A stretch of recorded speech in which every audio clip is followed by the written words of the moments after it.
न पूछो कि मेरी ये मंजिल कहाँ है, अभी तो सफ़र का इरादा किया है।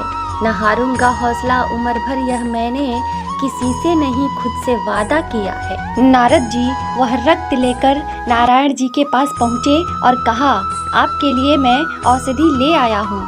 महर्षि नारद बैकुंठ की यात्रा पर जा रहे थे। नारद जी को रास्ते में एक औरत मिली और औरत बोली, मुनिवर, आप प्रायः भगवान नारायण से मिलने जाते हैं। मेरे घर में कोई औलाद नहीं है, आप प्रभु से पूछना मेरे घर औलाद कब होगी। नारद जी ने कहा, ठीक है, पूछ लूंगा। इतना कहकर नारद जी नारायण नारायण कहते हुए यात्रा पर चल पड़े।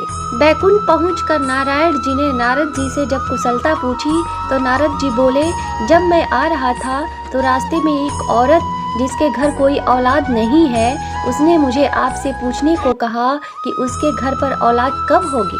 नारायण बोले, तुम उस औरत को जाकर बोल देना कि उसकी किस्मत में औलाद का सुख नहीं है। नारद जी वापस लौट रहे थे तो वह औरत बड़ी बेसब्री से नारद जी का इंतजार कर रही थी। औरत ने नारद जी से पूछा कि प्रभु नारायण ने क्या जवाब दिया। इस पर नारद जी ने कहा, प्रभु ने कहा है कि आपके घर कोई औलाद नहीं होगी। यह सुनकर औरत ढाहे मारकर रोने लगी। नारद जी चले गए।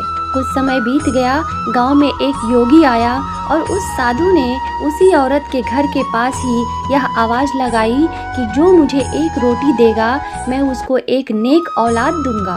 यह सुनकर वो बांझ औरत जल्दी से एक रोटी बनाकर ले आई और जैसा उस योगी ने कहा था वैसा ही हुआ।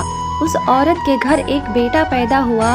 उस औरत ने बेटे की खुशी में गरीबों में खाना बांटा और ढोल बजवाए। कुछ वर्षों बाद जब नारायण जी पुनः वहाँ से गुजरे तो वह औरत कहने लगी, क्यों नारद जी, आप तो हर समय नारायण नारायण करते रहते हैं। आपने तो कहा था मेरे घर औलाद नहीं होगी, यह देखो मेरा राजकुमार बेटा। फिर उस औरत ने उस योगी के बारे में भी बताया। नारद जी को इस बात का जवाब चाहिए था कि यह कैसे हो गया। वह जल्दी जल्दी नारायण धाम की ओर गए और प्रभु से ये बात कही कि आपने तो कहा था कि उस औरत के घर औलाद नहीं होगी। क्या उस योगी में आपसे भी ज्यादा शक्ति है? नारायण बोले, आज मेरी तबीयत कुछ ठीक नहीं है, मैं आपकी बात का जवाब बाद में दूंगा, पहले आप मेरे लिए औषधि का इंतजाम कीजिए। नारद जी बोले, आज्ञा दीजिए प्रभु। नारायण जी बोले, नारद जी आप भूलोक जाइए और एक कटोरी रक्त ले आइए।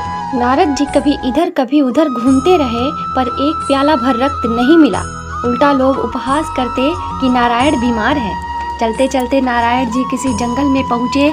वहाँ वही साधु मिले जिसने उस औरत को बेटे का आशीर्वाद दिया था। वो साधु नारायण जी को पहचानते थे। उन्होंने कहा, अरे नारद जी, आप इस जंगल में इस वक्त क्या कर रहे हैं? इस पर नारद जी ने जवाब दिया, मुझे प्रभु ने किसी इंसान का रक्त लाने को कहा है। यह सुनकर साधु खड़े हो गए और बोले कि प्रभु ने किसी इंसान का रक्त मांगा है। उसने कहा, आपके पास कोई चाकू या छुरी है? नारद जी ने कहा कि वह तो मैं हाथ में लेकर घूम रहा हूँ। उधर साधु ने अपने शरीर से एक प्याला रक्त दे दिया। नारद जी वह रक्त लेकर नारायण जी के पास पहुँचे और कहा, आपके लिए मैं औषधि ले आया हूँ। नारायण ने कहा, यही आपके सवाल का जवाब भी है। जिस साधु ने मेरे लिए एक प्याला रक्त मांगने पर अपने शरीर से इतना रक्त भेज दिया, क्या उस साधु के दुआ करने पर मैं किसी को बेटा भी नहीं दे सकता? उस बाज औरत के लिए दुआ आप भी तो कर सकते थे, पर आपने ऐसा नहीं किया। रक्त तो आपके शरीर में भी था पर आपने नहीं दिया।